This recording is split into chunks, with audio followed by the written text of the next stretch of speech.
Welcome to the Big Game Hunting Podcast, where we help hunters like you prepare for the big game hunting adventures you've always dreamed of. Now, here's your host, John McAdams. Hello, John McAdams here, and you are listening to episode 285 of the Big Game Hunting Podcast. Today we're going to talk about hunting with suppressors in detail. I first jumped on the silencer bandwagon back in 2021 when I purchased a Banish 30 from Silencer Central. I've heard people joke around that suppressors are like potato chips. You can't have just one. Well, I'm living proof that that is true. I really went down the rabbit hole with some of this stuff, and as I record this, I now possess 5 different suppressors, and I have accumulated a lot of experience at the range and afield with them over the past 2 years. So in this episode, I hit the highlights of all 5 of those suppressors, along with their pros, cons, and recommended uses. Plus, I also share some lessons I have learned over the past couple of years about using and caring for a suppressor. I explain what the process of buying a suppressor is like, and I give you some specific recommendations on which ones are best suited for the sort of hunting that you primarily do. Before we get started, if you would be so kind, please make sure you are on my email list. To do that, click the link in the show notes or go to huntingguns101.com and sign up there for my free ebook on the best hunting cartridges. Not only will you receive my ebook when you do that, but you'll also start to receive the emails I send out every weekday. These are entertaining and informative emails about hunting, shooting, ballistics, things like that. If you like the podcast, you're going to love getting these emails. I get feedback all the time from people telling me how much they enjoy hearing from me every weekday and how much they look forward to receiving those emails every evening. So make sure you are getting them too by going to huntingguns101.com. Okay, let's get started talking about Silencer Central and their suppressors. Now, Silencer Central is a manufacturer and dealer of suppressors based out of South Dakota. They sell suppressors made by all sorts of different companies, but they also design and manufacture their own line, the Banish line. That's what we're going to focus on today. Their Banish line of suppressors contains 8 models at this instant. The Banish 22, a 22 caliber rimfire silencer. The Banish 223, a 22 caliber centerfire silencer. The Banish 30, a direct thread 30 caliber silencer. The Banish 30 Gold, a more robust, quick detach 30 caliber silencer. The Banish Backcountry, an extremely lightweight and compact 30 caliber silencer. The Banish 338, a 338 caliber silencer. The Banish 45, a 45 caliber handgun silencer. And the Banish 46, which is a heavy-duty 45 caliber rifle silencer. I personally have a Banish 22K, a Banish 223, Banish 30, Banish Backcountry, and Banish 46. We'll discuss all of those suppressors over the course of this episode, starting with the Banish 30. That was the first suppressor I ever purchased. Now, the Banish 30 is a direct thread, user-serviceable 30 caliber suppressor made out of titanium. This is also a modular suppressor that may be used in either a 9-inch configuration with 8 baffles or a shorter and lighter 7-inch configuration with 6 baffles. The Banish 30 weighs about 14 ounces in the full 9-inch configuration, and that weight drops down to about 11 ounces when used in the shorter 7-inch configuration. And like I mentioned, it is user serviceable too. Just use the included torque wrench, remove the end cap, and then push out all of the baffles either with a wooden dowel or with a baffle removal tool, which is sold separately. Then you can clean all of the parts manually, either in an ultrasonic cleaner, which is what I do, or with a brass or nylon bristle brush. Now, the Banish 30 is a direct thread suppressor, which means you screw it directly onto your threaded rifle barrel. It is manufactured with a 5/8 by 24 thread pitch, which is about as close to a standard thread pitch as you can find these days. But you can also purchase a thread adapter or 2 that will allow you to use a Banish 30 on firearms with different thread pitches, like 1/2 by 28, which is also pretty darn common, especially on ARs. I have a couple different rifles that have a more unusual thread pitch. We'll talk more about how the Banish 30 performed with them later in this episode. All right, now that we have the specs of the suppressor out of the way, let's talk about what I like and what I don't like about it and how it has performed for me over the years. First, the Banish 30 does a really good job in its primary role of suppressing the sound of a gunshot. Let's be clear here, no suppressor will make your rifle literally whisper quiet or sound like a silenced gun in a movie. But a good suppressor will noticeably reduce the sound of a gunshot, though. For reference, most forms of hearing protection have a noise reduction rating of 20 to 30 decibels. That is roughly on par with the sound reduction provided by most suppressors. It's not exactly the same, and the details will vary here depending on the exact suppressor. The cartridge you're using it on, the type of rifle, right? A bolt gun will be quieter than a semi-auto, etc. But just realize that your rifle is still going to sound like a rifle when you shoot it if you have a suppressor attached. But if you do that, it will be significantly quieter and the noise won't carry as far, right? That's good for you, the shooter. It's good for those standing next to you. And it's also good for any neighbors that may live close to where you are shooting or hunting. It can also have some surprisingly dramatic effects on game too, which we'll discuss more here in a minute.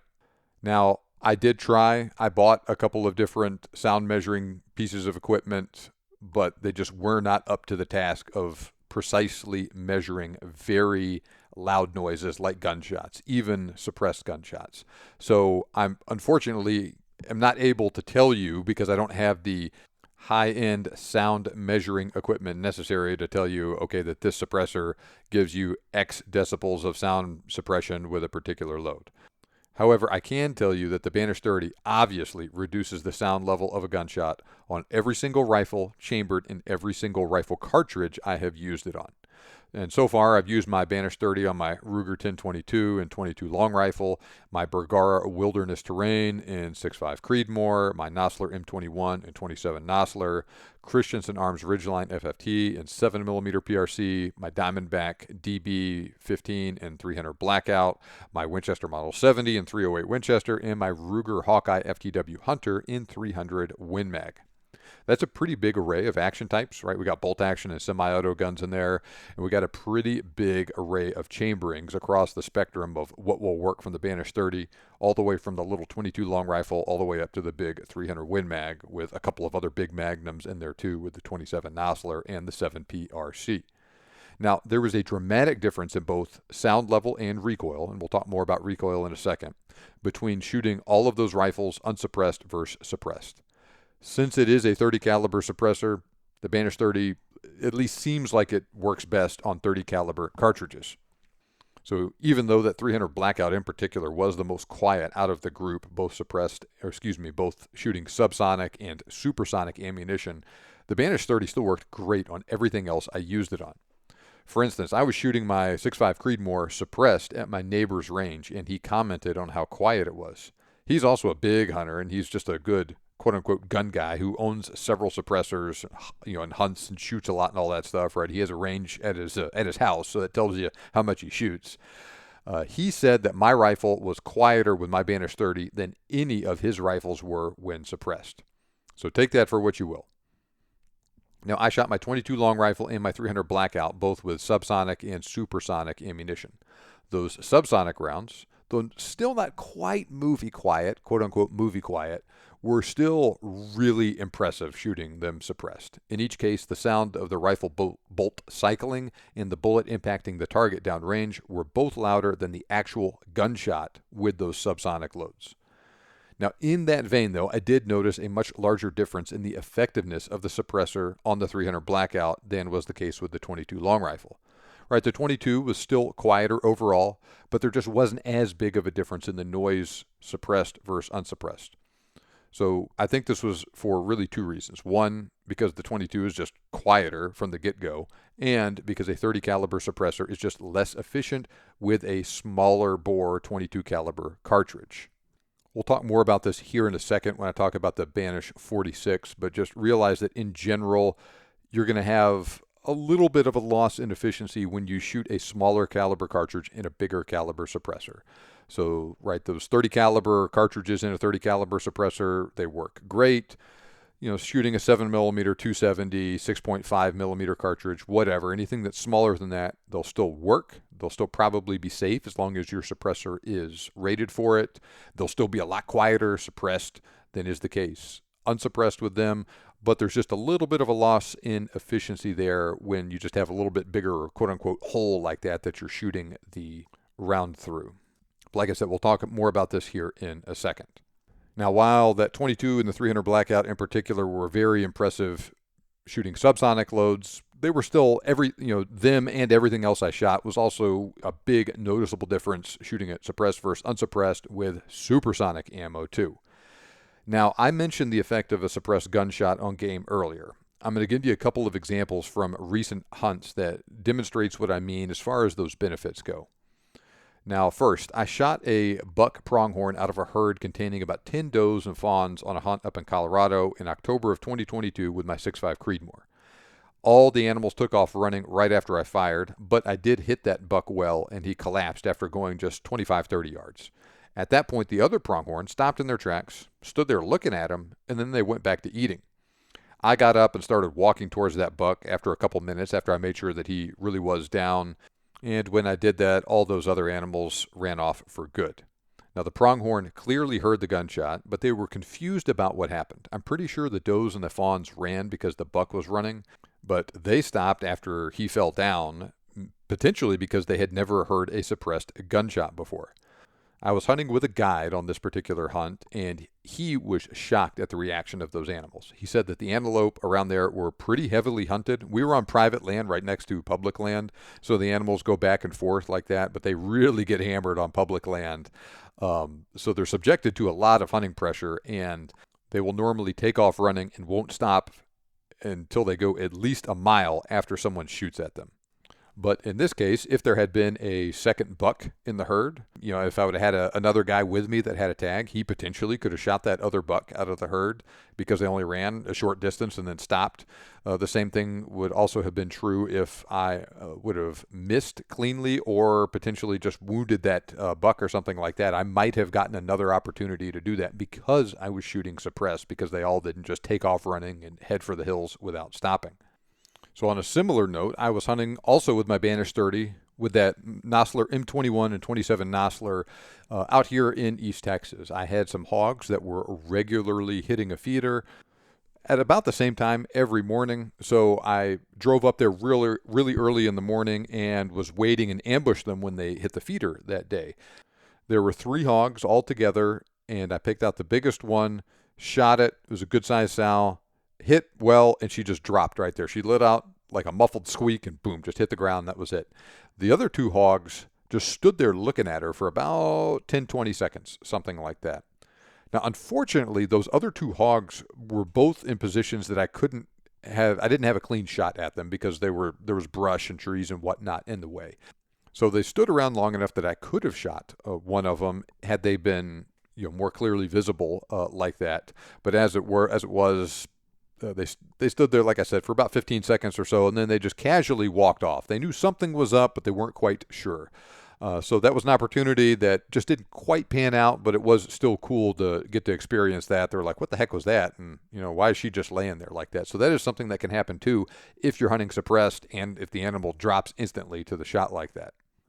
Now, I have heard and experienced other similar stories with other game, either standing completely still like that or just milling around in confusion after hearing a suppressed gunshot, and having that sequence of events play out in such a way that it gives the hunter a chance to take another shot or 2 at either the same or a different animal out of the group, right? None of this is guaranteed, of course, and this sort of behavior isn't always 100% attributable to a suppressor. You'll hear stories sometimes of people shooting a deer or a pig or whatever out of a herd like that, unsuppressed, and have it drop, and the other animals just kind of stand around there for a second. So it does happen, but I think it is more likely to happen when you are hunting suppressed. Now, I'll tell you another story along these lines here in a second when I talk about the Banish backcountry. In the meantime, just realize that hunting suppressed in general will potentially give you benefits like this from time to time, and they could very well pay some dividends to you out there afield. All right, back to the Banish 30 in general. Let's talk about the difference between the 7 and 9-inch configurations of the suppressor. I think it is definitely quieter when you have it set up in the longer 9-inch configuration. But at least to my ear, it's not a gigantic difference with that suppressor shooting the same ammo compared to the 7-inch configuration. Go with the longer configuration if you want the absolute most reduction in sound in recoil, but go with the shorter configuration if you want something that is easier to handle but still pretty quiet. We'll discuss this more in a second, but I think you get diminishing returns with those extra baffles, and those first couple of baffles will individually provide much more sound suppression than baffles 7 and 8.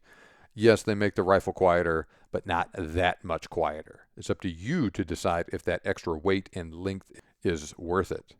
This is true both with noise suppression and with recoil reduction. Speaking of recoil, my Banish 30 does have the added benefit of doing a really good job of reducing perceived recoil. This is true with all suppressors, but the Banish 30 really does well in this area. Once again, it's really hard to directly quantify though. I've heard it said that a good suppressor can provide about a 20% reduction in recoil. That's more or less what you'll get with a muzzle brake, maybe a little bit less compared to like a really good muzzle brake. The big deal here is that a muzzle brake will indeed reduce recoil, but it does so at the expense of significantly increased muzzle blast. However, a suppressor will provide a similar reduction in recoil while at the same time reducing muzzle blast and the overall sound signature of the rifle.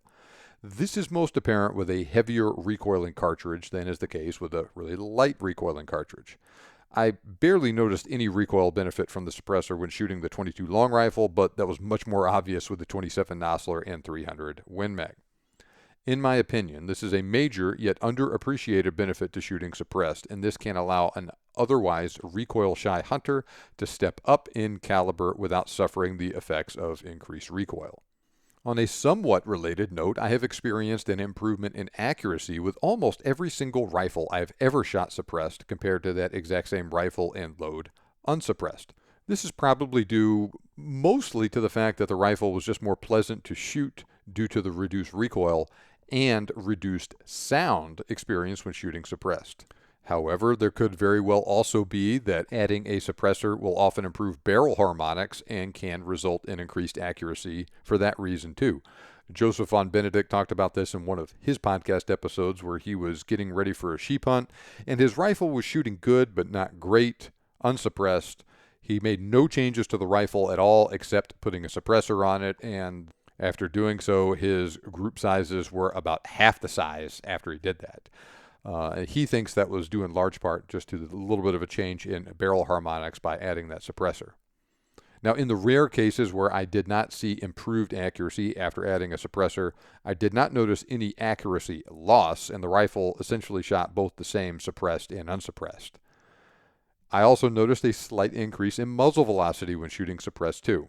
Now, realize this wasn't a significant improvement. It only added maybe 10 to 20 feet per second at maximum. But that sure beats a significant loss in velocity, which is what some people think a suppressor does to a rifle.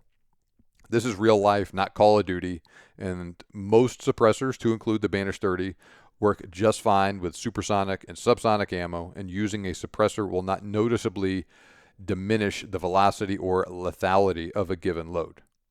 Now, I've seen pretty much all of those benefits I just described, but to varying degrees with all 5 of my suppressors. I won't belabor that point too much when I talk about the other different models I own for the rest of this podcast, but realize they all provide those same benefits to one degree or another. Noise reduction, recoil reduction, and either the same or slightly improved accuracy and muzzle velocity.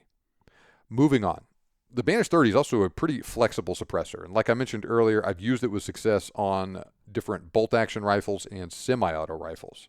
Most of those rifles use a standard 5/8 by 24 pitch. Several do not, though. For instance, my Winchester Model 70 uses a 1/2 by 28 thread pitch. My Ruger 300 Win Mag uses a 1/2 by 24 thread pitch. And yeah, that's very unusual. It was a pain trying to find an adapter to do that, but I did, and it works fine now. And then my Nosler M21 also has a weird 9/16 by 24 thread pitch. In each case, though, it was a pretty simple fix of purchasing a couple of thread adapters. They normally range, I think, $20 to $50, depending on the exact one. Doing so allowed me to use my Banish 30 on all of those rifles. It really is as simple as unscrewing the suppressor off the end of your rifle, adding or removing the adapter as appropriate, and if necessary, screwing it onto the other rifle. And if you're going back and forth between rifles that have the same thread pitch, you don't need to mess with changing the adapter at all. Just unscrew the suppressor off one, put it on the other one. As long as your rifle is .30 caliber or smaller and has a threaded barrel, you can probably use the Banish 30 on it. Now, realize that when you put an adapter on the suppressor, it does add a tiny bit of extra weight and a little bit of length. So it makes the whole thing just a tiny bit longer. It's not a significant difference either way, but that is something that you need to keep in mind as well. Now, while I think the Banish 30 is a really good rifle suppressor, there are a few things I don't like about it that you do need to be aware of before you buy one. So first, it gets hot really fast after you shoot a few rounds through it. All right, that's not unique to the Banish 30, but you still need to be aware of this, and you need to be careful when you're done shooting at the end of the day so you don't accidentally burn yourself by touching a really hot can. That heat will also produce a pretty strong mirage radiating upwards from the can and make it difficult to see through your scope. But you can purchase a thermal silencer cover to mitigate this issue. It makes a big difference, and you're probably best off just getting a suppressor cover from the very beginning instead of trying to get by without one and then buying one later. Next, realize that adding a Banish 30 to your rifle will probably change your point of impact. Right, you're adding a big weight way out there at the end of your barrel, so even the thickest and stiffest target barrel may still shoot to a different spot. Now, my Winchester Model 70 has a really thin barrel, and I've noticed 3 to 4 inches of POI shift at 100 yards when shooting suppressed versus unsuppressed. That's extreme. Most of my other rifles had a smaller shift, but there was a noticeable shift with all of them nonetheless. So keep this in mind. Don't just throw a suppressor on your rifle and hit the woods without checking your zero. Now, additionally, the Banish 30 is pretty long and bulky in its longest configuration. Especially on hunting rifles with longer barrels, it can stick up pretty high over your head when slung, and it can make the rifle more prone to getting hung up in branches and tree limbs, stuff like that. That's the biggest problem I have experienced with the Banish 30, and I detailed those complaints in episode 232, where I talked about my Arizona elk hunt and what a pain that long-barreled Nosler M21 was to carry with the full-size Banish 30 combined with the sling that I had at the time. That's because I had a long, heavy object strapped way out there at the end of a 24-inch long rifle barrel, and it just made it a whole lot more awkward and difficult to carry. It was not a problem at all on some previous hunts I did with that rifle, though, and that is why I took it to Arizona like that. For instance, like I mentioned earlier, I shot a couple hogs with my Banish 30, to include one hog that I shot with that Nosler M21, and it wasn't a pain to carry or maneuver on any of those hunts. The same was also true on that pronghorn hunt in Colorado I just talked to you about as well. I used the full-size Banish 30 on a Bergara wilderness terrain in 6.5 Creedmoor. It also had a 24-inch barrel on it. However, none of those hunts were true, quote-unquote, backcountry experiences where I was carrying that rifle for many miles a day. So your mileage may vary here. Do some analysis of the hunting you plan on doing, and then spend some time experimenting with your rifle. If you hunt out of a box blind, try to quietly maneuver your rifle into a shooting position inside your box blind without banging your rifle into the roof or a wall of the blind. Or walk a few miles through the woods with the rifle slung over your shoulder and see what it feels like. If you have any problems maneuvering or carrying that rifle with the Banish 30 in the 9-inch configuration, take advantage of the silencer's modular design, remove that baffle extension tube to see how it performs in the shorter configuration. And there is a pretty surprisingly big difference between a 9-inch suppressor and a 7-inch suppressor. And that extra 2 inches of length and 3 ounces of weight can make a pretty big difference in ease of handling, especially under those conditions I just described. The good news is about those diminishing returns I mentioned with the extra baffles is you probably won't notice a giant drop-off in sound suppression or recoil reduction afield if you take that extension tube off, though. All things considered, I think most people should use the Banish 30 in the shorter 7-inch configuration while actually hunting. It's not a hard and fast rule, though. And like I said, there are some situations where it's not a big deal, and that extra recoil reduction and sound suppression are worth the price you pay for the longer and heavier version of the suppressor. For instance, if you were on an open country hunt with a 300 Win Mag or a 300 Rum, that 9-inch version probably makes more sense. Now, this leads me to my next suppressor, the Banish Backcountry. Now, I actually bought my Banish Backcountry on my Arizona elk hunt last year to take advantage of the buy one, get one free offer they had at the time, and we'll talk more about this here in a second. That was an outfitted hunt. I was sleeping in a trailer, so I just brought my laptop on that hunt. I ended up hotspotting my phone to get some internet service, and I ordered that suppressor with the 22K, which we'll talk about here more in a minute, that I got free. And like I said, I bought it out in the woods, and that was late November 2022. I received the Banish backcountry in early August 2023 with plenty of time to prepare for upcoming hunts. All right, so what the heck is special about the Banish backcountry? It is specifically designed as a compact and lightweight hunting suppressor for backcountry hunts, where a small profile and minimal weight are important factors many hunters prioritize. The Banish backcountry is a direct thread 30 caliber suppressor, also constructed from titanium, but it contains just 6 baffles. Now, the most important aspect of the Banish backcountry is that it is specifically designed to provide excellent sound suppression in a very compact package. To that end, it is just 5.5 inches long and weighs just 7.8 ounces. For comparison, the Banish 30 is about 1.5 inches longer and 3.4 ounces heavier in its short 7-inch configuration. In the full 9-inch configuration, the Banish 30 is 3.5 inches longer and 6.5 ounces heavier. That's a massive difference in size and weight. And furthermore, since a portion of the rifle barrel will extend inside the suppressor when it's attached to the rifle, that's not unique to the Banish backcountry. That does happen with all direct thread suppressors. Attaching a Banish backcountry only extends the overall length of a rifle by about 5 inches. Now, especially after my previous experiences with the Banish 30 in the backcountry, it is hard to overstate how much I appreciate using a shorter and more compact suppressor like the backcountry. Now, even though it is a shorter and lighter suppressor, the backcountry will still work on cartridges up to and including the 300 RUM, 300 PRC, and 300 Weatherby. And you can also, of course, safely use it on any cartridges in that range. Really same sort of range we're dealing with the Banish 30 here, right? So 22 long rifle, 223, 243, 6.5 Creedmoor, 270, 308, 30-06, all of that stuff will work with the Banish backcountry too.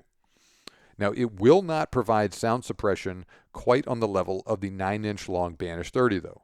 But the folks at Silencer Central do claim up to 30 decibels of sound reduction, and they advertise that even those really big 30 caliber Magnum cartridges I just listed still fall below the hearing safe threshold when used with the Banish backcountry. Now, like I said, I don't have the gear necessary to precisely measure the decibel level of gunshots, but at least in my ear, my 30 caliber Banish 30 sounds a little quieter in its longer 9-inch configuration when mounted on the same rifle and shooting the same ammo as the backcountry. And for reference, Silencer Central claims up to 34 decibels of noise reduction with the Banish 30 in the full 9-inch configuration versus 30 decibels for the Banish backcountry. But that said, the Banish backcountry sounds very similar to, and is maybe even a little quieter than, the Banish 30 when it is used in its shorter 7-inch configuration. So you're getting performance close to, perhaps a little better than, the shorter configuration of the Banish 30 in a much smaller package with the backcountry. All right, why is this the case? How is that possible? Now, according to a discussion I had with Silencer Central CEO Brandon Maddox in episode 249, the larger overall diameter of the Banish backcountry, which is 1.6 inches versus 1.5 inches for the Banish 30, results in a bigger expansion chamber that offsets the shorter overall length of the backcountry to a certain degree. So while the Banish 30 may be a little quieter overall, especially in that larger configuration, I think the backcountry is still quote-unquote quiet enough while also still fitting in a much lighter and compact package. That is a trade-off, to be sure, and you're going to have to decide if it's worth it to you. I think it's worth it to me, though. Here is an example.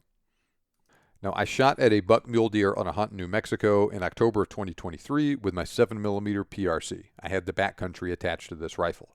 Unfortunately, I missed with my first shot. The buck jumped in surprise, took a few steps, and then stood there for long enough for me to reload, get back on target, and fire again. I fortunately connected on the next shot. He immediately collapsed.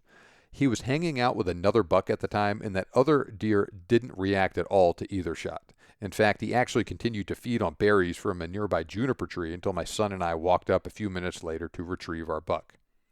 That second buck didn't act like he knew anything was amiss at all, but the first buck clearly heard something. Maybe he heard the gunshot, or maybe he just heard the bullet that whizzed by just inches away from him. Either way, he looked very confused about what happened. So instead of running away, he fortunately stood there for long enough for me to shoot again, though. Now, I was not hunting guided on this hunt. I was hunting on public land in New Mexico. This was also a quote-unquote opportunity type unit where the state issues a lot of tags. Now, the deer are pretty heavily hunted, as you can imagine, with there being a lot of tags, a lot of hunters, and it all being public land. There's no private land that they can get onto for sanctuary there. From past experience in that area, I learned that the deer will normally take off running and won't stop until they've gone at least a couple hundred yards, or gotten to a place where they can hide, go into another drainage, whatever, if someone shoots at them. However, my Banish backcountry appears to have muffled that gunshot to a large enough degree that the deer either didn't hear it at all or heard it and just couldn't quite pinpoint where the shot came from. And it took them a few seconds to register what the heck was going on. And the end result was that first buck hung around long enough for me to get a second shot. And like I said, that other deer was even less perturbed than the first. If I'd had a buddy with me who also had a tag, he probably could have taken a shot at that second buck, even after I shot twice at the first one. So like I said, the Banish backcountry is quiet enough while also being much easier to carry. The same is also true with regards to recoil reduction. Not quite on the level of the Banish 30, but the backcountry definitely noticeably reduces recoil, while at the same time reducing muzzle blast and the overall sound profile of the rifle. Now, all things considered, like I said, I think the trade-offs associated with the Banish backcountry in terms of sound and recoil reduction are definitely worth the benefits associated with using a much smaller and lighter suppressor. For instance, I put that backcountry on a pretty lightweight Christensen Arms Ridgeline FFT, chambered in 7mm PRC for that hunt. All told, that whole setup, including the suppressor, full magazine, and a Leupold VX5 HD scope, weighed right at 8 pounds. That is really saying something, that this is an off-the-shelf rifle with a good-sized scope on it and with a suppressor mounted, that the whole thing still weighs just under that 8-pound threshold that people use sometimes as a rule of thumb for a good quote-unquote lightweight mountain rifle. Now, even as lightweight as the whole thing is, recoil isn't terrible with it, even without a brake or a suppressor, but it will still get your attention. Shooting that 7PRC with the Banish backcountry was still a piece of cake, though. The same was also true with carrying that rifle for miles out in the backcountry on a hunt like that with the Banish backcountry attached, like I did in New Mexico. I cannot overstate how nice it is to hunt with a lightweight and compact suppressor. Like I mentioned earlier with the Banish 30, and what I didn't like about it, one of the big drawbacks to hunting with a suppressor is the additional weight and length that they add onto the end of your rifle. This throws off the balance characteristics of the rifle, and it also just makes it heavier and more awkward to carry and maneuver, especially in thicker terrain and especially if you're in a box blind or something like that. But, like I said, things went much better in 2023 in New Mexico. Now, that rifle that I keep talking about has a 22-inch barrel, and then I have the Banish backcountry attached to that. So that whole package was significantly lighter without as much extra weight on the end compared to the Banish 30 that I took to Arizona in 2022. And like I said, the backcountry is 3.4 to 6.5 ounces lighter, depending on whether you're comparing it to the 7 or the 9-inch long Banish 30. Additionally, the rifle was about 6 inches shorter overall, and that was a combination of a shorter barrel and a shorter suppressor compared to the 9-inch Banish 30 on a rifle with a 24-inch barrel. That made the whole thing a whole lot easier to carry over the miles and miles I hiked during that hunt in New Mexico. Things were similar on a recent exotic hunt where I took an Axis doe from a box blind using a Bergara Premier Divide chambered in 6.5 PRC. That rifle does have a 24-inch long barrel, but it had the backcountry on it, and even so, it wasn't too awkward to maneuver for a shot inside that box blind with the shorter backcountry attached to it. That blind did not have a very large window for me to shoot from, but I still did not have trouble getting set up for a shot without those deer noticing me. And as I was getting ready, I remember being thankful I didn't have a longer suppressor on that hunt. And I could very easily picture myself banging the rifle into the side of the blind or the roof and spooking the deer feeding in front of me with a 7 to 10 inch long suppressor on the end of my barrel. Combine that tiny Banish backcountry with an even shorter rifle, like a 308 with a 16 to 18 inch long barrel, and you'll get the same benefits of shooting suppressed with a rifle that is still really compact. So take all that for what you will. The Banish backcountry is advertised as a lightweight suppressor specifically designed for hunters that reduces the report of the rifle to hearing safe levels, and I am pleased with how well it has performed in that role. Overall, I love this suppressor, and if I had to pick just one suppressor to use on all my hunts, I would pick the Banish backcountry. All right, now let's go to the other end of the spectrum and talk about the massive Banish 46. Now, the Banish 46 is the biggest suppressor model in the entire Banish line, and it can be used with the widest range of handgun and rifle cartridges. It is a direct thread, user-serviceable 46 caliber suppressor that is also made out of titanium. It may be used in either a 10-inch configuration with 10 baffles or a slightly lighter and shorter 7.9-inch configuration with 8 baffles. Now, while it is a 46 caliber suppressor, just like the other ones I've talked about, the Banish 46 is not restricted to just 45 caliber cartridges either. It will work just fine with centerfire rifle cartridges from 22 caliber all the way up to and including the various 45 caliber rifle cartridges like the 450 Bushmaster and 4570 Government. It will also work great on handgun cartridges like 9mm Luger, 10mm Auto, and 45 ACP. So you can safely use it on a wide range of rifle and pistol calibers in that range to include stuff like the 243 7 Rim Mag, 308, 338 Win Mag, 357 Magnum, 350 Legend, 375 H&H, 450 Bushmaster, and 458 SOCOM. Now, specifically, the folks at Silencer Central claim that the Banish 46 will provide up to 34.5 decibels of sound reduction in the large 10-inch configuration, and they'll also still be hearing safe for most cartridges when used in the 7.9-inch configuration. So compare that to 30 decibels with the Banish backcountry and 34 for the Banish 30 with the stuff that those cartridges are rated for. The problem with the Banish 46 is that it is big and heavy, though. It weighs about 20.4 ounces in the full 10-inch configuration. That weight drops down to about 16.3 ounces in the shorter 7.9-inch configuration. So we have established that it is big and you can use it on a lot of different cartridges, but how well does it work at actually reducing sound? Now, since it's a 46 caliber suppressor, you'd think that the Banish 46 would be less efficient on cartridges smaller than 45 caliber. Like I mentioned earlier, there's many factors that go into this, but all other things being equal, a larger bore suppressor should generally be louder when shooting a smaller caliber cartridge because there's a bigger mismatch between the silencer bore diameter and the bullet diameter. For instance, a 22 caliber suppressor will probably be more effective at suppressing the noise of a 22 caliber cartridge than a 30 caliber suppressor. Likewise, a 30 caliber suppressor will probably be more effective at reducing the report of a 30 caliber cartridge than a 46 caliber suppressor. Now, the details do vary a lot here depending on the exact model of suppressor we're talking about here and all of that stuff. Now, additionally, according to that same discussion I mentioned earlier with Brandon Maddox in episode 249, he said that the overall diameter of the Banish 46 also results in a bigger expansion chamber that does offset some of the inefficiency associated with the larger caliber quote-unquote hole the bullets travel through to a certain degree. This is similar to what I said earlier about the Banish backcountry having a larger diameter than the Banish 30 and having a little bit of an offset in the efficiency in that way compared to what you think with it being so short. Well, the Banish 46 is larger in diameter than both the backcountry and the Banish 30 with a 1.73-inch diameter. All things considered, it's probably a little better to use something like a 22 caliber or a 30 caliber suppressor on smaller caliber cartridges as appropriate purely in terms of noise reduction. But I would not say it is a night and day difference between shooting something like a 6.5 Creedmoor or a 300 Win Mag out of a Banish 30 versus a Banish 46.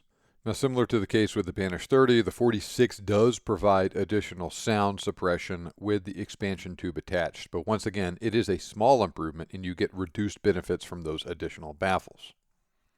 Now, when Silencer Central first released the Banish 46, I think in early 2022 is when they did that, there were some publications that talked about using it on a 4.58 Win Mag.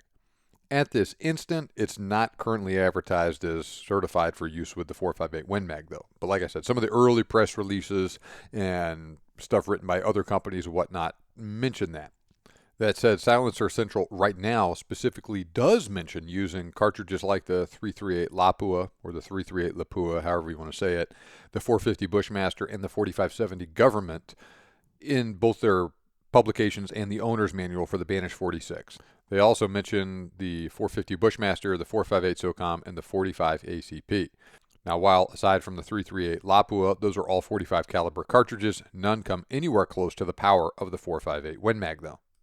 Well, I remember seeing those initial publications talking about the 4.58 Win Mag, and it really piqued my interest about getting one of those suppressors and using it on a 4.58 Win Mag. So when I got this suppressor, I gave them a call at Silencer Central and asked them about if it was safe to use the 4.58 Win Mag with the Banish 46. They said it was safe and it would not damage the suppressor to do so. They didn't come right out and say this, but if I had to guess, I'll bet it is not hearing safe with the 4.58 Win Mag. I don't know that, but that's just what I'm guessing. I will say that using the Banish 46 with the 4.58 Win Mag is certainly quieter, and it does have less recoil suppressed versus unsuppressed, but probably not technically hearing safe. Now, I say all this because I used the Banish 46 on a project where I was interested in putting a suppressor on a 4.58 Win Mag, especially in terms of recoil reduction. And this is an area where I was very pleased with how well it performed. Now, the 4.58 Win Mag is a tremendously powerful cartridge that can fling a gigantic 4.58 caliber 500 grain bullet at over 2,100 feet per second. And you're getting around 5,000 foot-pounds of muzzle energy with it. It is literally an elephant gun. Well, I won't go into the details here, but I have a semi-custom rifle I got from my dad, chambered in 4.58 Win Mag. It's about an 8-pound Ruger M77. That rifle is far too light for use with that heavy hitting cartridge. And like I said, this is about an 8-pound rifle. Well, 10 pounds is usually thrown out there as a rule of thumb for a minimum rifle weight you should have in a cartridge like the 4.58 Win Mag to make it shootable. This is because rifle weight is inversely related to free recoil energy. Everything else being the same, you're going to have more recoil with a lighter rifle than you would with a heavier rifle. So this rifle was way too light, and I needed to do something about it because it was painful to shoot. So I figured this would make for an interesting experiment. I knew I needed to make some serious changes to that setup to make it shootable, so I decided to put a Banish 46 on it. Now, the rifle was not threaded, so I sent it off to Silencer Central to have them thread the barrel. That is something that they do. It's a service that they offer. And then I took it to the range after I received my Banish 46. It is hard to describe what a difference that suppressor made in terms of recoil. It transformed a rifle that was literally too painful for me to shoot accurately into something significantly more manageable. I'm not going to lie, that rifle still has very stout recoil, but I will say it is actually even more pleasant to shoot than my 375 H&H Magnum now. Plus, even with the suppressor attached, that 4.58 Win Mag weighs about a pound less than my 375, and that rifle still retains the impressive performance characteristics of the 4.58 Win Mag cartridge. And it is around 10 to 20% more powerful than the 375 H&H, which is no slouch itself. I'm not exaggerating too much when I say the 4.58 Win Mag hits like a sledgehammer. To illustrate this, I put a thermal scope on that rifle and I tested out the whole setup on a big East Texas hog that was hitting one of my feeders. It worked great in that role. I got an awesome video through my scope, and not only did that bullet hit the hog like a freight train, but my muzzle jump was surprisingly small, and I was able to quickly get back on target afterwards. Now, I realize the 4.58 Win Mag is a pretty extreme example here, and few other people have a need or a desire to suppress a rifle in that particular chambering. Actually, I wouldn't recommend that you try to duplicate my feat here with the 4.58 Win Mag. However, the point still stands that the Banish 46 does an outstanding job in mitigating recoil, and users will experience that benefit regardless of the cartridge they decide to use in conjunction with that suppressor. In fact, I think this may be an even more important benefit than sound suppression in many cases. For example, I think the 450 Bushmaster in particular is an excellent candidate for use with the Banish 46. Though not nearly as powerful as the 458 Win Mag, the 450 Bushmaster is still a real quote-unquote thumper on both ends. Plus, that cartridge is pretty darn popular among those who hunt at so-called straight wall states like Iowa and Ohio, and or those who just want a bigger bore cartridge to use on their AR-15. We'll discuss this aspect here more in a second, but that cartridge is also pretty common in rifles with shorter barrels. In that vein, I have a friend whose wife uses a Banish 46 on her 450 Bushmaster rifle, and she loves it for the same reasons I appreciated it on my 458 Win Mag. The rifle is not only more pleasant to shoot overall, but it is also easier for her to get back on target after shooting for a follow-up shot, plus you still get the heavy-hitting characteristics of that 450 Bushmaster cartridge. The biggest complaint I have with this suppressor is its size, but there's really not too much you can do to get around that if you want to have a suppressor that works well on bigger bore cartridges. You'll potentially have the same complaints with the Banish 46 in some hunting situations that I did with the Banish 30 in its large configurations.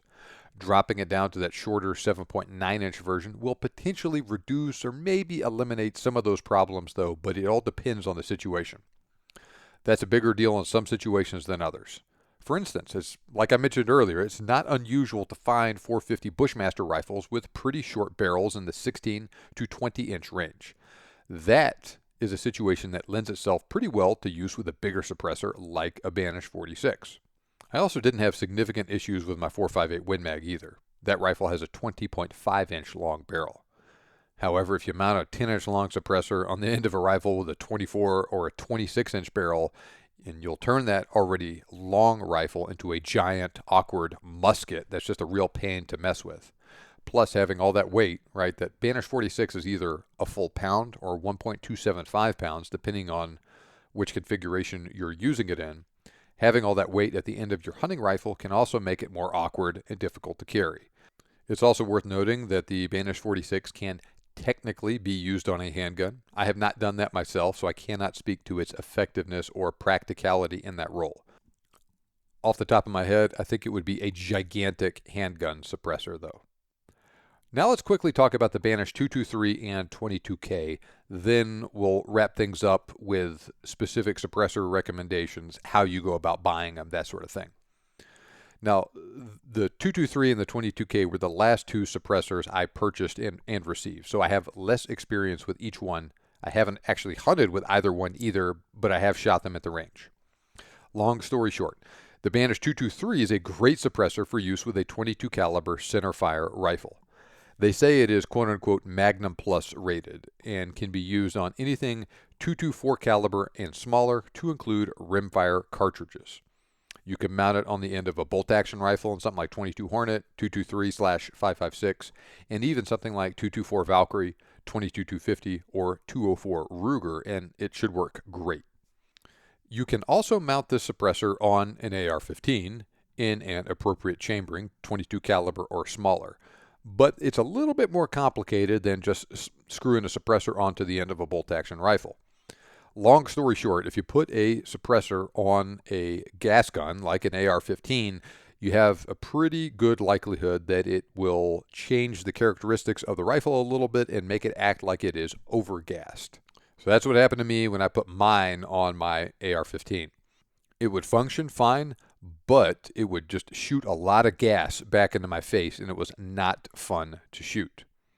Now, interestingly, I did not have this problem with my Banish 30 on my AR-15 in 300 Blackout. And I also didn't have this problem with the same Banish 30 on my AR-15 in 223/556.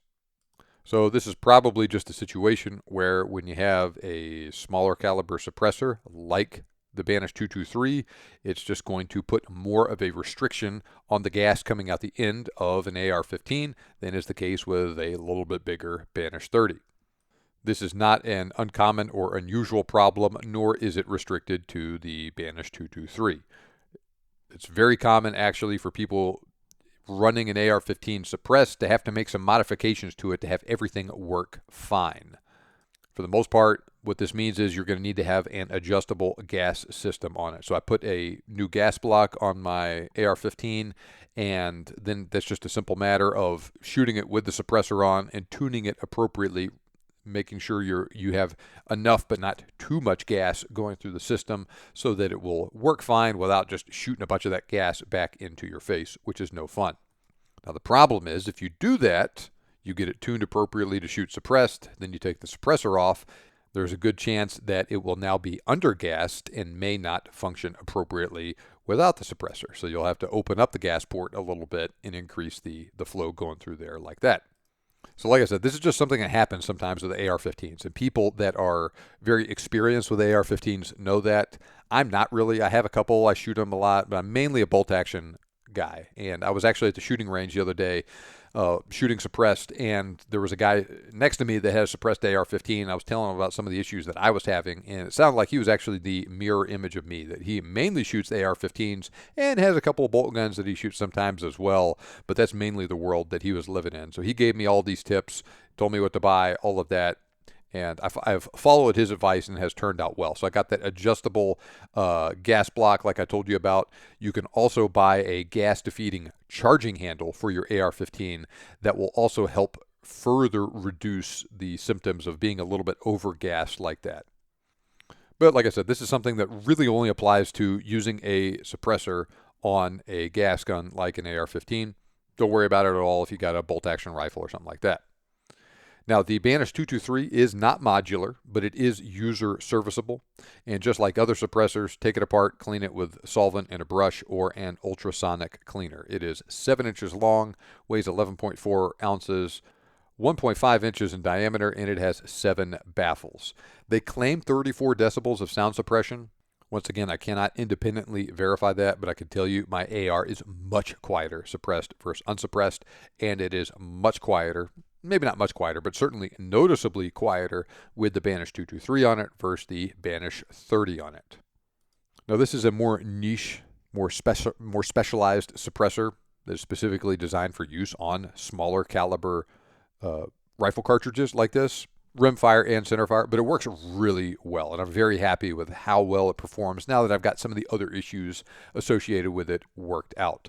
This is something that I think is great for predator hunters, regardless if you're hunting predators or varmints with an AR or with a bolt gun, right? You get a coyote coming in, you shoot suppressed at the first one, maybe you'll have a second one come in, who knows?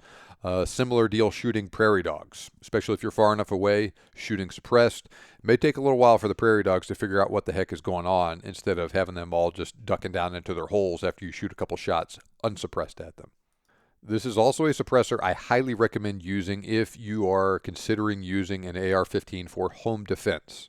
Take it from someone who has been there and done that. Shooting a rifle with a 16 or an 18-inch long barrel, or potentially even shorter if you got the necessary paperwork to have a short-barreled rifle. Shooting a rifle like that indoors is incredibly loud, and it will destroy your hearing.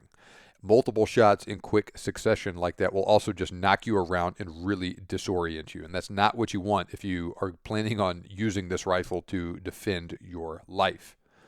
But putting a suppressor like the Banish 223 on your rifle, as long as you have worked out all the kinks and it's working reliably, it's not overgassed and it's not undergassed, doing that is going to greatly reduce those issues of muzzle blast, just the fact that it's really darn loud, and it will further reduce the already pretty light recoil of the 223 and 5.56 cartridges. So like I said, all in all, I'm very happy with the suppressor. Just a couple of curveballs here that I should have expected but didn't, but I've dealt with them now, and it's really good. So definitely something worth looking at if you shoot a lot of 223 caliber or smaller stuff and you want something optimized for use with those cartridges. More to follow with the suppressor, though. Now, the 22K, that is a wonderful and tiny little suppressor, only a couple of inches long, very, very light. This is a suppressor that they don't normally sell to the general public. It's usually something that they offer from Silencer Central as part of a sale. That's what I got in their Black Friday sale in 2022 in the buy one, get one free deal I talked about when I bought the Banish Backcountry. They sent me this for free. I still needed to pay for the tax stamp for it, but it was a cool little bonus. This is specifically designed for use on rimfire rifles. I use mine on a 22 long rifle. Very quiet with all ammo, especially quiet with subsonic ammo. And it is especially great when you consider just how darn small and lightweight this thing is. Like I said, it's only a couple inches long, screwed onto the end of my Ruger 1022, and you hardly even know it is there. And it just dials down the volume of your shots. It's great to deal with. So if you're going to shoot a rimfire suppressed, I recommend using a dedicated rimfire like the 22K or something along those lines. Fortunately for you, as I record this, they are having a sale at Silencer Central where you can get an updated version of the 22K, the 22K V2, for free when you buy certain silencers. We'll talk more about that here in a second. So I've talked a lot about the pros and cons of all these different silencers I've used over the last couple years. Which one is right for you? I think the Banish 22 and 223 are great for those who want a dedicated smaller bore suppressor. Get the smaller 22 if you want to use it with rimfires exclusively. The 223 can work with both 22 center fires and rimfire cartridges. If you shoot a lot of both, it might be worth it to get one of each, especially if you get a screaming deal on something like a 22K, like you can as I record this, and we'll talk more about that in a second. But if you do a lot of hunting or shooting with an AR-15 or something like a 223 or a 22-250 or something like that, I mean, that Banish 223 is awesome in that role. Now next, if you primarily hunt with a cartridge up to 30 caliber that's too big for use with the Banish 223, I'd point you in the direction of either the Banish 30 or the Banish Backcountry. Of those two, the Banish Backcountry is my personal favorite. And to be perfectly candid with you, I would have bought the Banish Backcountry instead of the Banish 30 if the Backcountry had existed in 2021 when I bought my first suppressor. The Banish 30 is a good suppressor for a lot of stuff, but I think the Backcountry just blows it out of the water for the sort of hunting I primarily do. So if you are a serious hunter and you want one great suppressor to use afield that is not excessively large or bulky, then the Banish Backcountry is the best choice for you. And as long as it's legal to use where I'm hunting, and as long as I'm using a rifle 30 caliber or smaller, I plan on taking my Banish Backcountry afield. I cannot overstate how great that suppressor is to carry and how its small size and lightweight greatly reduces one of the biggest complaints I have had about hunting suppressed. So, like I said, I really like the Banish Backcountry and I steer a lot of people towards it. I will say the Banish 30 is still a good suppressor though. And also, to be quite candid, it is the most flexible suppressor in the entire Banish line. Everything else is more specialized. There are compromises associated with getting a really flexible suppressor that will work for a bunch of different tasks. The trade-off is that you can do a bunch of different things with it, but it is not as good as each of those individual tasks as a specific suppressor designed for that particular need. But if you want something flexible, the Banish 30 is the way to go. And really, this is where I would point someone who isn't as concerned with the size or weight of their suppressor, for someone who does higher volume shooting, or for someone who wants more sound suppression and more recoil reduction, especially from the larger 30 caliber Magnum cartridges. And of course, the Banish 30 is still just a darn good all-around hunting suppressor. I have successfully harvested 3 big game animals with mine, so don't think I'm trying to unnecessarily trash it. I think the Backcountry is better for the stuff that I primarily do when I'm hunting, but that doesn't mean the Banish 30 is bad, especially if you're using it in the appropriate configuration for the hunt. Plus, the Banish 30 is also about $100 cheaper than the Backcountry, too. Now next, I strongly recommend the Banish 46 for hunters who want something ideal for use with a bigger bore cartridge that isn't compatible with a 30 caliber suppressor. We're talking stuff like the 338 Win Mag, 338 Lapua, 350 Legend, 35 Whalen, 450 Bushmaster, 458 SOCOM, 4570 Government, etc. In particular, I think hunting rifles like a 16 to 18 inch long carbine in 350 Legend or 450 Bushmaster, or one of the new Marlin 1895s in 4570 with a sub 20 inch threaded barrel are just begging to be used with the Banish 46. Now, rifles with a longer barrel in that caliber range will also work just fine with a suppressor as well, especially on a hunt where a lighter and or more compact rifle is less important. And also, if you primarily hunt with a larger bore cartridge, like I just listed, and then maybe occasionally you also use something else like a 6.5 Creedmoor or a 270 or a 30-06, then the Banish 46 will also work fine for you. I wouldn't get a Banish 46 if you only hunt with a 270 or a 30-06 though, or something like that. If you do, get the Banish 30 or the Banish backcountry instead. Now, while I don't own any of these silencers that I'm about to talk about personally, it's also worth mentioning that Silencer Central does manufacture a Banish 338 specifically for those who hunt with 338 caliber cartridges. So that is an option too if you only or primarily hunt with something like a 338 Win Mag or a 338 Rum. You could also go with a Banish 30 Gold if you primarily hunt with a big 30 caliber Magnum like a 300 Weatherby or a 300 Rum. The regular Banish 30 will work with those big 30 cal Magnums, but those cartridges are a handful, and the Banish 30 Gold is a better option for them.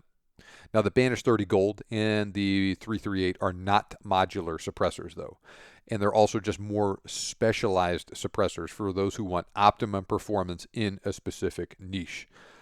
Both are also more expensive than the Banish 30 too. The same thing is also true with the Banish 46. Now, as I record this, Silencer Central also literally just introduced a new suppressor. They call it the Buck 30. That is their least expensive suppressor, has an MSRP of $699 as I record this. So it's a great place to start for someone who wants to get into the game with a reasonably priced, yet still effective suppressor for hunting. Now, it's made of stainless steel instead of titanium. It is not user serviceable and is not modular. It's only about 7 inches long, but it weighs nearly 14 ounces, so it's on the heavy side, and that's because it's stainless steel and not titanium. But it is still rated for cartridges up to 300 Win Mag, and it does fit in that quote-unquote good enough category I talked about earlier with the backcountry as far as sound suppression goes. I don't know if the backcountry is better or worse than the Buck 30 in terms of sound suppression. They're both not quite as good as the Banish 30, but they're both good. And they will reduce the sound and recoil of your chosen rifle cartridge with it, though, as long as it's rated for use with that suppressor.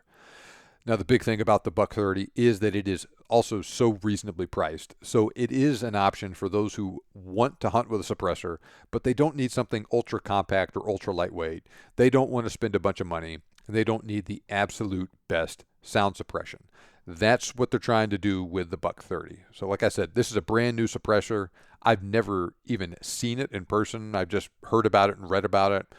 So do some more research on that and see if it's something that you might be interested in. It's worthy of consideration, and only you can decide if it's worth it to you or not. All right, we've talked about a lot of different suppressors and different needs that they fill to this point in the episode. So how the heck do you go about buying one of these suppressors? Right. People think it's complicated, and also, just to be quite candid, I was interested in buying a suppressor for a long time, but just really never got around to it because of fears about just what a mess it would be and all of that stuff. Fortunately, Silencer Central has streamlined and simplified the silencer purchasing experience, and it was just a whole lot easier and simpler than I ever thought it would be, and I wish I would have done this years ago. So here's how it works if you buy a suppressor from them. So first, you need to verify that you live and primarily hunt in one of the 42 states where silencers are legal to own and to hunt with. They are illegal in the states you would probably suspect: California, New Jersey, Illinois, etc. Once you do that, purchase the silencer you think fits your needs best by clicking the link in the show notes or by going to thebiggamehuntingblog.com/suppressor. Now, after you do that, after you purchase your suppressor or suppressors that you want, a representative from Silencer Central will contact you and then provide assistance with the necessary follow-on steps and paperwork to create your NFA trust, take your fingerprints, and take passport photos. Silencer Central will create an ATF trust for you for free with any silencer purchase. And then they will also help you add additional suppressors you may purchase from them in the future. They'll help you add those to the trust. And if you'd like, they can also assist you in the process of adding additional members to your trust at a later date. It's not as complicated as it sounds. Now, I talked about fingerprints and photos also. They'll mail you a fingerprint card so you can take your own fingerprints in the comfort of your own home. You can also take your own passport-style photo at home too and submit it digitally as well. Now, in each case, the folks at Silencer Central will provide detailed instructions and answer any questions so you can do all of this stuff properly. Now, next, you'll submit your E-Form 4 to the ATF. Once again, a rep from Silencer Central will contact you and provide assistance in submitting all of the required information digitally to the ATF. And if necessary, they'll help you set up your account with the ATF, and they'll walk you through the process of purchasing your tax stamp and signing and submitting your E-Form 4. And finally, you just got to wait for approval. This is by far the hardest part of the process. Fortunately, this part doesn't take as long as it used to compared to the old paper system. And additionally, Silencer Central also offers a no-interest, easy pay plan where you can pay for your silencer in installments while you wait for approval instead of just forking over a bunch of money all at the same time. And of course, they'll also send you monthly emails keeping you informed of the progress of your application. When you receive approval, it's a great thing. You'll get an email saying approved from the ATF for whatever silencer that got approved. Once that happens, Silencer Central will ship your suppressor and any additional accessories you may have purchased from them straight to your door. All right, so how long does it take? Well, it can vary, but I'll give you some examples here. I initially purchased my Banish 30, that was my first suppressor, using the old paper application system, March 2021. It finally arrived at my home 15 and a half months later. But like I said, that was using the old, much slower paper system, also during a time of unprecedented demand for silencers. Things went much faster with my Banish 46. I used the new e-file system with that one. I received it just over 9 months later. Things went a little faster still with my Banish Backcountry. I also used the e-file system with that suppressor. I actually received it just 8 months after I purchased it. And my 223 and 22K arrived about 9 months after I purchased them. Now, realize that those times I just gave you are from the time I purchased my suppressor to the time it physically arrived at my home. The actual approval time is a little bit faster than that, but it does take a couple weeks to process paperwork on the front end and then process, ship, and actually have your suppressor arrive at your door after you get approval from the ATF. So it's not as simple as, bing, you got approval from the ATF to have the suppressor, your silencers at your house the next day. It's fast, but it's not quite that fast. And it's also true that faster than it used to be still isn't as fast as we'd like. And also realize that those times I just gave you were what I experienced myself. That does not predict the future, and it does not mean that you are going to get your stuff in anything close to that timeline either. I have heard of everything from 90-day turnarounds to guys waiting even longer than I did for my Banish 30. Remember, the hardest part of the process of getting a new suppressor is waiting on the government to process your Form 4. There's nothing you can do to speed that up. I'm sorry, I wish I could. If I knew how to do it, I would I would share it with you, but I don't. Now, here are a couple things that you do need to keep in mind too. The clock does not start ticking until you actually digitally submit that stuff to the ATF. The clock doesn't start ticking when you buy your suppressor. If you take forever to do your paperwork and are taking forever to get the stuff to the folks at Silencer Central that they need to submit this application, then it just pushes that time for approval back even farther. Do not have them wait on you. When they need fingerprints, get them, send it back to them. When they need a photo, get it done, send it back to them. When they need you to sign something digitally, do that, get it back to them. Then you're going to set up a specific time to have an appointment with someone to do the digital E-Form 4 signing. That is the most important thing. When you're given a list of available slots to make that appointment, choose the earliest one that you can possibly do. Because when that happens, is boom, that is when it is submitted to ATF. It is put in the queue at that point, and then, like I said, the clock starts ticking.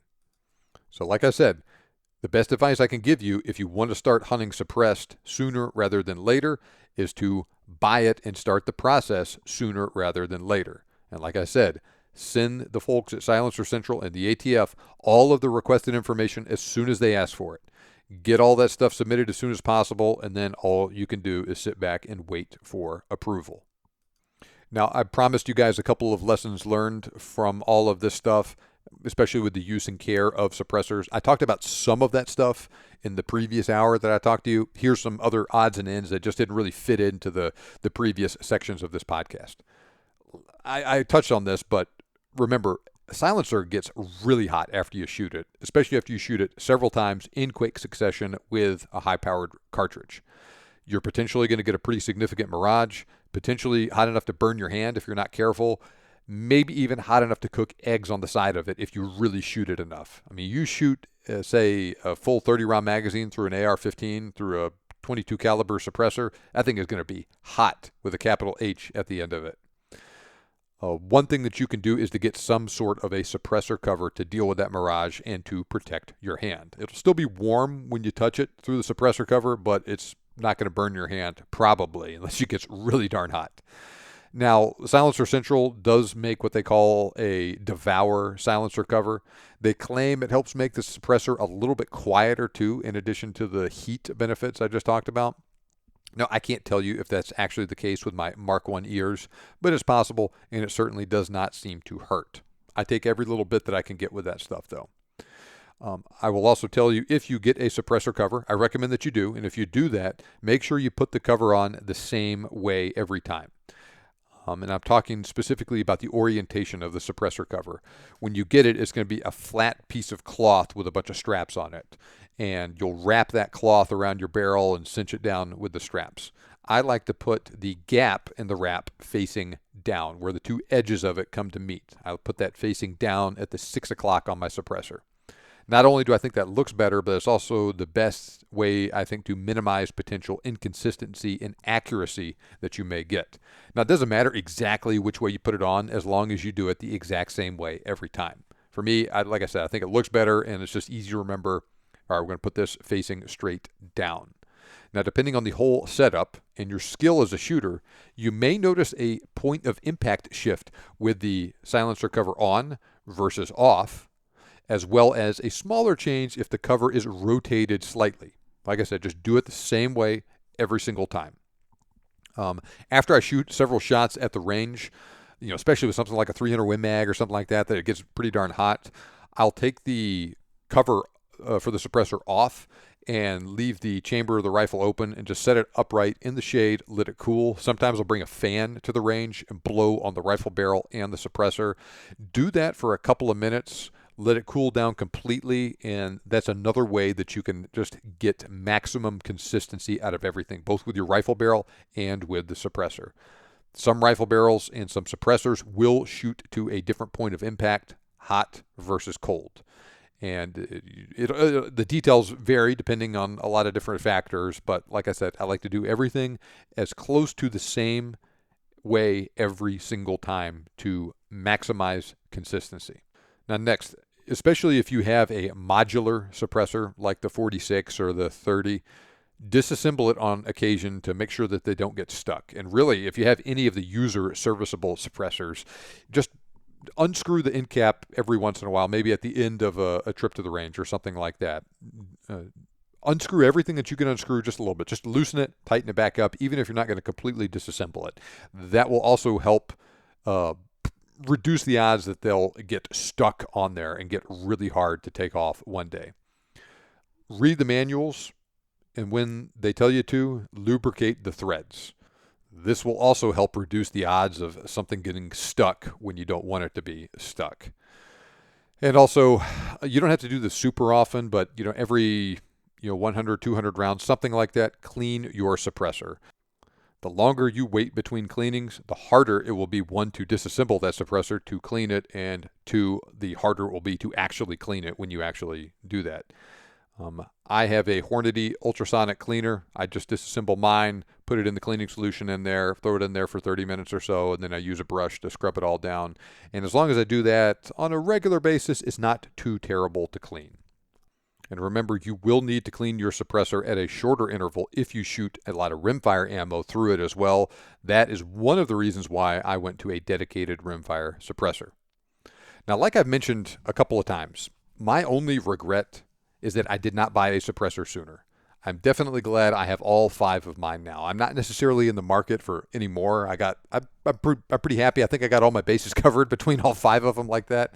But I'm happy I got them. Now, like I teased earlier, as I record this in November of 2023, Silencer Central is running a limited time buy one, get one free sale where you will also receive a free Banish 22K V2 rimfire suppressor. That particular suppressor rated for use with rimfire cartridges like the 17 HMR, 22 long rifle, and 22 Magnum. You'll get that suppressor for free with the purchase of certain centerfire rifle suppressors while supplies last. You will still need to pay for the tax stamp for that rimfire suppressor, but it's a fantastic deal. Like I said, I took advantage of this deal last year. Really happy with how that turned out. I bought my Banish Backcountry and 22K November 2022. Both arrived during the late summer of 2023. I've already shot 2 big game animals with that Banish Backcountry, and I have sent hundreds of rounds downrange through it while practicing. So get the ball rolling on a suppressor for your favorite hunting rifle today via the link in the show notes or by going to thebiggamehuntingblog.com/suppressor. And there's a good chance you'll have both of your new suppressors in your hands with plenty of time to prepare for the next hunting season like I did. There's no guarantees on that. I can't tell you how fast the ATF will process your application, but there's a good chance that that's going to happen. And the sooner you do it, the sooner you're going to get your suppressor. Now, if you want to learn more, I have written detailed articles about these 3 suppressors, the Banish 30, the Banish Backcountry, and the Banish 46 for the Big Game Hunting blog. I talk about this stuff in a little bit more detail in there, and I have photos and whatnot in there too. And I will put a link to each of those articles in the show notes if you want to check them out. Now, also, don't forget, click the link in the show notes or go to huntingguns101.com. Sign up there to get my free ebook on the best hunting cartridges and to join my email list at the same time. And as we wrap up, if you would be so kind, please do me a big favor. Hit that subscribe or follow button in whatever podcast app you are using if you enjoyed this episode. And please leave a rating and review for the show as well if you haven't already done so. Doing both of those things helps me reach other hunters like you who enjoy this sort of content, and you'll also start to receive my new episodes automatically every Thursday when I release them if you subscribe to or follow the show.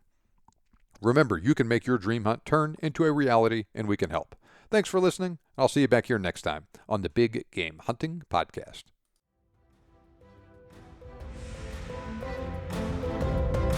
This show may be over, but we have plenty more for you on our website.